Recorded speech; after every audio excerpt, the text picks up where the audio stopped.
अपन इससे पहले लवण पढ़ चुके थे। अब आज इसी में पढ़ेंगे लवणों के उपयोग। जैसे अपन ने अम्ल सार के उपयोग पढ़े थे, वैसे किसके उपयोग पढ़ेंगे? लवणों के उपयोग। और जिसमें पहला उपयोग पढ़ेंगे अपन सोडियम क्लोराइड। रासायनिक नाम क्या हो जाएगा इसका? Sodium chloride.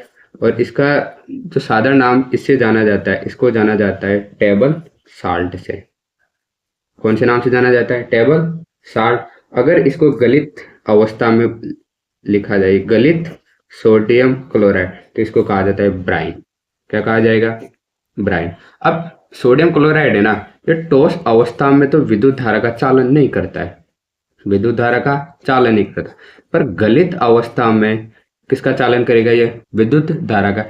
एक तो और इनमें जो बंध मिलेगा सोडियम क्लोराइड में, वो कौन सा बंध होगा? आयनिक बंध। और जैसे जल में मिलाओगे तो जल में आयनिक बंध दुर्बल हो जाता है, इस कारण ये जल में विलीय होता है। और जल में विलीय या गलित अवस्था में ये दोनों विद्युत धारा का चालन करेंगे। अब नमक है। नमक में अगर कैल्शियम और मैग्नीशियम की अशुद्धियों के कारण नमी उपस्थिति में ये स्वतः पिघल जाता है। जैसे मान लो अगर इस सोडियम क्लोराइड में आपको किसकी अशुद्धियां मिले? कैल्शियम व मैग्नीशियम की अशुद्धि मिले, तो ये स्वतः विलीन क्या हो जाता है? ये पिघल जाता है। जैसे एक और उदाहरण है, जैसे मैंने टेबल साल्ट बोला, वैसे टेबल साल्ट की जगह एक शब्द काम में आता है टेबल शुगर। टेबल शुगर जिसका फॉर्मूला आता है C12H22O11, जिसको कहा जाता है सुक्रोज। तो इसी से मिलता जुलता है, इस कारण मैं साथ ही साथ बता रहा हूँ।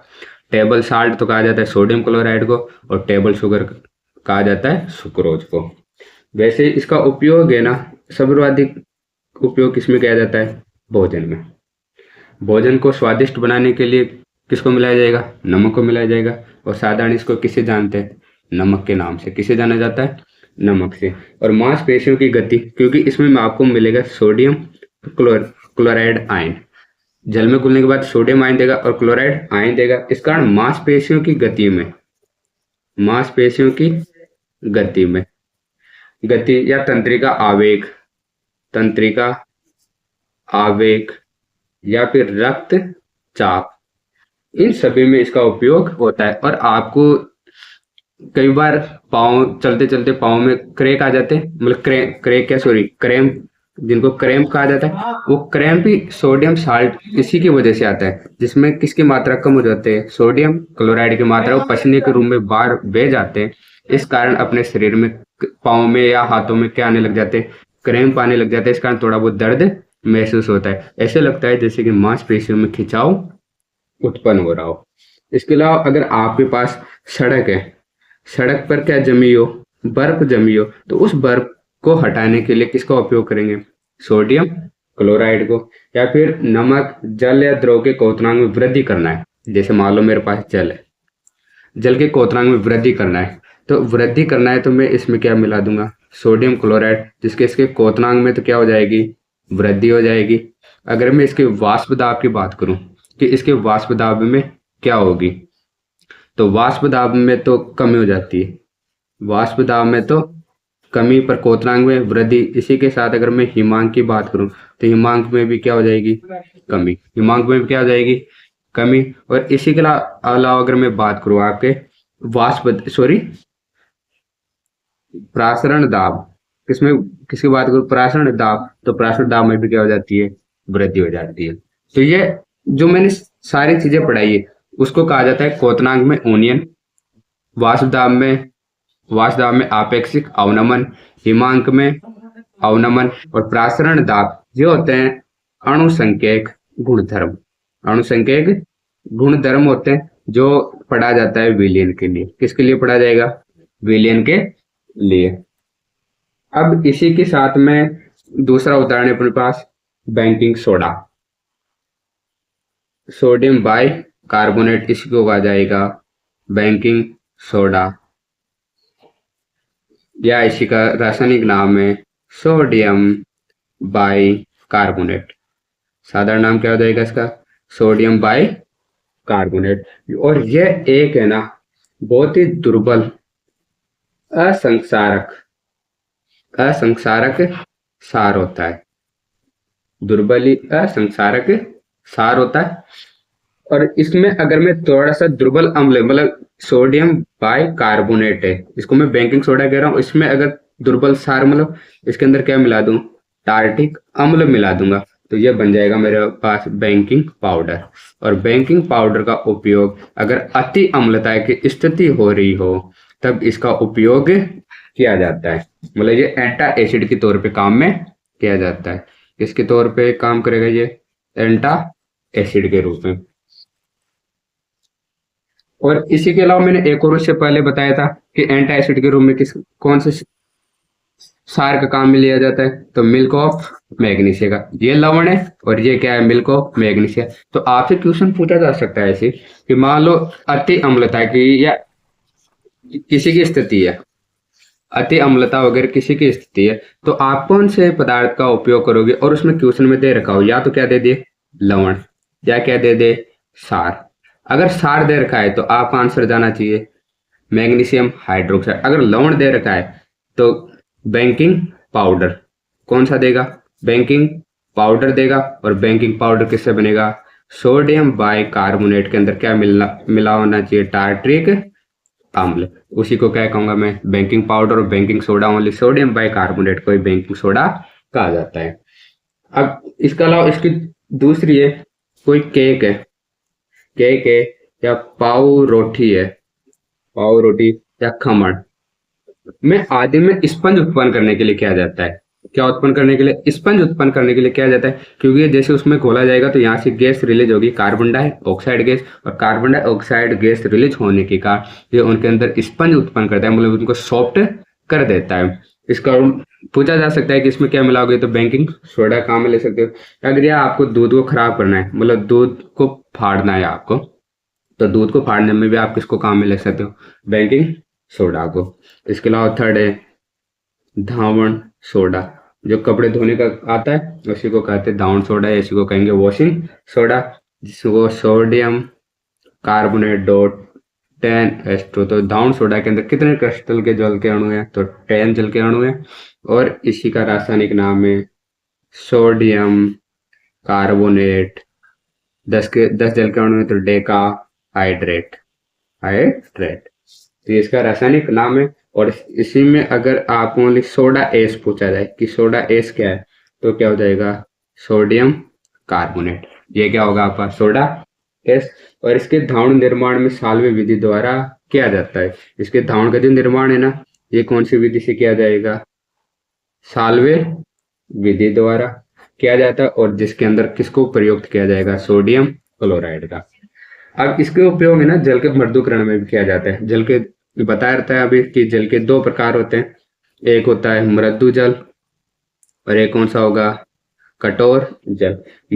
मृदु जल के कठोर जल होता है जिसमें calcium ion, magnesium ion, chloride ion और सल्फेट आयन, इनके लवण होंगे, इनके क्या होंगे, लवण होंगे, तो वह तो होगा कठोर जल। और जिस पानी के अंदर इनके लवण अनुपस्थित होंगे वह जल कैसा होगा, मृदु जल। और कठोर जल के अंदर साबुन नहीं फूलता है, जबकि मृदु जल के अंदर क्या होता है, साबुन फूल जाता है। कठोर जल के अंदर अपन डिटर्जेंट का यूज काम या डिटर्जेंट का उपयोग करते हैं। इसके अलावा सोडा एस या धावण सोडा का उपयोग किया जाता है कांच उद्योग के अंदर। किसमें किया जाएगा, कांच उद्योग में। और एक किया जाएगा बोरेक्स कांच के निर्माण में, बोरेक्स कांच के निर्माण में।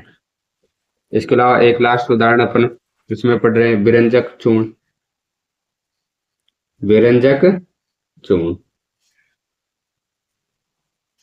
और विरंजक चूर्ण क्या होता है, जो बुझा हुआ चूना है, कैल्शियम हाइड्रोक्साइड बुझा हुआ चूना में अगर मैं क्लोरीन गैस, जो क्लोर सार से उत्पन्न क्लोरीन गैस को अगर मैं कैल्शियम हाइड्रोक्साइड में प्रवाहित करूंगा तो यहाँ से बनेगा मेरे पास विरंजक चूर्ण। क्या बन जाएगा, विरंजक चूर्ण। और यही होता है अपने पास, या तो आपके पास ये फॉर्मूला मिलता है, कई बार आपको ये फॉर्मूला देखने को मिलेगा, पर ये एग्जैक्ट इतना नहीं है। सर्वाधिक तो कौन सा मिलेगा, कैल्शियम ऑक्सो क्लोराइड वाला।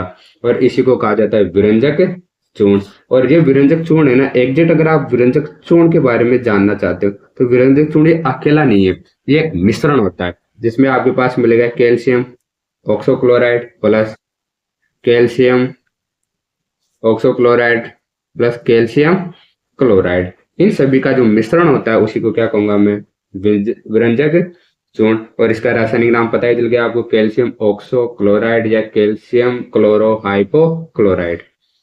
कैल्शियम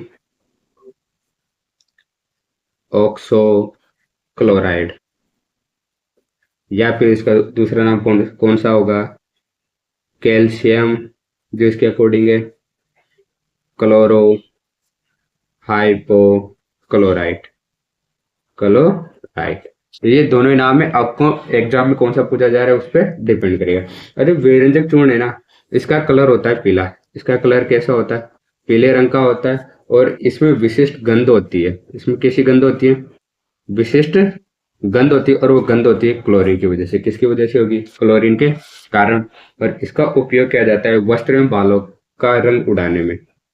कोई भी वस्त्र या बाल है, बालों में आपने रंगाई पुताई कर रखी हो, तो अगर उसका कलर उड़ाना है, आपको उसका रंग उड़ाना है, तो उसमें आप क्या मिला दो, ब्लीचिंग पाउडर। आप रील में देखते होंगे, या फिर कोई रंग जिसको कपड़ों के अंदर कलर किया जाता है, जिसको क्या बोलते हैं, उजाला नाम से आती है, उसको आप पानी के अंदर मिला दो। उस पानी के अंदर आप क्या मिला दो, विरंजक चूर्ण।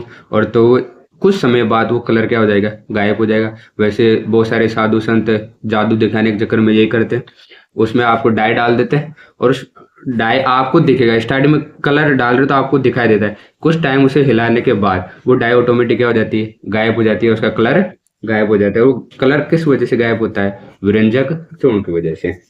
इसके अलावा अगर जल में कोई जल के शुद्धिकरण में या इसे रोगाणु मुक्त करने में भी किसका उपयोग किया जाएगा, विरंजक चूर्ण। क्योंकि आयन में वियोजित होकर क्या बनाएगा, ClO2, जो जल को रोगाणु से मुक्त करने के लिए सहायक होता है। इसके अलावा ये विरंजक चूर्ण है ना, एक प्रबल अपचायक है। प्रबल क्या है, प्रबल उपचायक है। मतलब इसका मतलब है प्रबल क्या होगा, ऑक्सीकार। ऑक्सीकरण को उपचयन भी बोला जाता है। इस कारण इसको प्रबल उपचायक या क्या बोलूंगा, प्रबल ऑक्सीकारक होता है। नेक्स्ट है जिप्सम। और जिप्सम का फॉर्मूला होता है कैल्शियम सल्फेट डॉट 2H2। तो जिप्सम में कितने क्रिस्टल के जल के अणु है, 2 है। और इसका रासायनिक नाम होगा कैल्शियम सल्फेट डाई हाइड्रेट। और इसके उपयोग है पीओपी के निर्माण में। इसके अलावा मिट्टी की क्षारीयता बनाने में। मिट्टी में अगर अम्लता को कम करना है या क्षारीयता बढ़ानी है, तो किसको उपयोग कर लो, जिप्सम का। इसके अलावा सीमेंट निर्माण में किसका उपयोग किया जाता है, जिप्सम का। सॉरी, मैंने मिट्टी की क्षारीयता को कम करने में किसका उपयोग किया जाएगा, जिप्सम का उपयोग किया जाता है मिट्टी के सीमेंट के निर्माण में। इसके अलावा आपने एक पढ़ा भी पीओपी का फॉर्मूला, जिसको कहा जाता है प्लास्टर ऑफ पेरिस। पूरा नाम क्या है इसका, प्लास्टर ऑफ पेरिस। जो कि जिप्सम है मेरे पास SO4 2H2, इसको मैं क्या कर दूंगा, गर्म करूंगा, तो यहाँ से प्राप्त होगा कैल्शियम सल्फेट ½ H2। और इसको कहा जाता है प्लास्टर ऑफ पेरिस, या इसी को कहा जाता है POP। अब इसके फॉर्मूला, इसका इसी से नाम बना है, कैल्शियम सल्फेट हाफ है, तो इसको कहा जाएगा अर्ध हाइड्रेट, और या सेमी हाइड्रेट किया जाता है। और इसका उपयोग किया जाता है टूटी हड्डियों को स्थिर करने में, या उसके चारों ओर प्लास्टर बांधने में जो काम में लिया जाता है, कौन होता है, POP। या सजावटी जो भी सामान तैयार बनाए जाते हैं उनमें भी किनका उपयोग, और या फिर भवन निर्माण। और भवन निर्माण में जितने जो डिजाइन तैयार की जाती है वो की जाएगी POP से। और POP में अगर मैं पानी मिला दूं, POP में क्या मिला दूं, मैं पानी मिला दूंगा, H2O मिला दूंगा, तो वापस किस में कन्वर्ट हो जाएगा, जिप्सम में। और ये बहुत ज्यादा कठोर हो जाता है। और POP को और अधिक गर्म कर दूंगा तो कैल्शियम सल्फेट का निर्माण करता है, जिसे मृत ज्वलित कहते हैं। जैसे मान लो कैल्शियम सल्फेट टू H2, इसको बहुत ज़्यादा गर्म कर दूंगा तो पीओपी में कन्वर्ट होगा। पीओपी को फिर से गर्म कर दी तो ओनली क्या बन जाएगा, कैल्शियम सल्फेट, जिसको कहा जाता है मृत ज्वलित। इसको क्या कहा जाता है, मृत ज्वलित कहते हैं। और इसमें पानी मिलाने पर प्रकाश ज्वाला उत्पन्न करता है। अब इसको इतना गर्म करने के बाद अगर मैं इसमें क्या वापस से क्या मिला दूं, पानी मिला दूंगा तो ये क्या उत्पन्न करेगा, प्रकाश। और इसका उपयोग पुराने जमाने में रंगमंच के कार्यक्रम में किया जाता है। पुराने जमाने में जो प्रकाश उत्पन्न करने के लिए जो मैजिक शो किया जाता है, तो उनके अंदर जो प्रकाश उत्पन्न हो रहा था वो किसकी वजह से, कैल्शियम सल्फेट गर्म होता है, उसमें क्या मिला देते हैं, पानी, इस खारिज में क्या उत्पन्न होता है, प्रकाश। तो रंगमंच के अंदर जो कर्तव्य दिखाने या प्रकाश उत्पन्न करने की जो कला होती है वो भी इसी के द्वारा शो की जाती है। और इसी कारण इसे दूसरा नाम रखा गया है लाइम लाइट में आना। इसका दूसरा नाम क्या रखा गया है, लाइम लाइट में आना। और इसके अलावा एक लास्ट रह गया अपने पास, नीला तोता। और नीला तोता का वास्तविक नाम होता है तूतिया। इसका वास्तविक नाम क्या है, तूतिया होता है। और इसको कहा जाता है कॉपर सल्फेट, कॉपर सल्फेट पेंटा हाइड्रेट CuSO4.5H2, इसी को कहा जाता है नीला तोता। और इस नीले तोते को अगर मैं बहुत अधिक गर्म कर दूंगा तो यहाँ से प्राप्त होगा कॉपर सल्फेट, जो कैसा होगा, श्वेत पाउडर में, कैसा होगा, श्वेत पाउडर में। और इसमें जल मिलाने पर वापस का रंग, अगर मैं इसमें वापस से क्या मिला दूं, पानी मिला दूंगा, इसका रंग कैसा हो जाएगा, नीला होता है। इसी कारण से कहा जाता है नीला तोता। और ये आपको अगर मान लो किसी को रिश्वत देना है, रिश्वत देने को पकड़ना है उसको, तो आप क्या करोगे, उसमें कॉपर सल्फेट का पाउडर छिड़क दोगे, नोटों पे कॉपर सल्फेट का पाउडर छिड़क दो। अब वो पाउडर है ना हाथों में लग जाता है, और जैसे आप पानी के अंदर हाथ डालोगे तो पानी का कलर कैसा हो जाता है, नीला हो जाता है। वैसे आपने बहुत सारी मूवियाँ देखी होगी जिसके अंदर कोई व्यक्ति घूस लेता है तो उसको रंगे हाथों पकड़ना होता है, तो इसी को यूज में लिया जाता है। और कॉपर सल्फेट के इकाई अणु में जो जल के अणु थे वो कितने थे, 5 थे। और इन्हीं को कहा जाता है क्रिस्टल सेल। तो इसमें किस में काम आएगा ये, एक तो रंगाई में। इसके अलावा अपने पास एक है नौशादर, कौन सा होगा, जिसका फॉर्मूला है अमोनियम क्लोराइड NH4Cl, और इसको कहा जाता है अमोनियम क्लोराइड। और ये उद्रपातन है, मतलब इसको जैसे गर्म करोगे तो से सीधे ही किस में कन्वर्ट हो जाता है, गैस के अंदर। और ये नाइट्रोजन युक्त उर्वरक बनाने में, जो अपन को अगर नाइट्रोजन युक्त उर्वरक बनाना है उसमें किसको काम में ले जाएगा, अमोनियम क्लोराइड को। या अगर बर्तन पर कलाई करने में, बर्तन पर कोई कढ़ाई, नई परत कढ़ाई वगैरह करना होता है तो इसका उपयोग किया जाता है। इसके अलावा शुष्क सेल या लेगलांसी सेल, शुष्क सेल और लेगलांसी सेल के अंदर जो अतिरिक्त पदार्थ भरा जाता है उसके बाह्य रूप से, तो उसमें कौन होता है, अमोनियम क्लोराइड। और बाकी अन्य खनिज लवण और भी उपस्थित है, जिनमें अगर आपको नाम याद करने, जैसे पोटेशियम नाइट्रेट, जिसको इंडियन साल्ट पीटर भी कहा जाता है। और इसका उपयोग किया जाता है विस्फोटक पदार्थ बनाने में, किसमें, जो भी विस्फोटक पदार्थ जैसे पटाखे वगैरह बनाए जाते हैं उनके अंदर इसका उपयोग किया जाता है।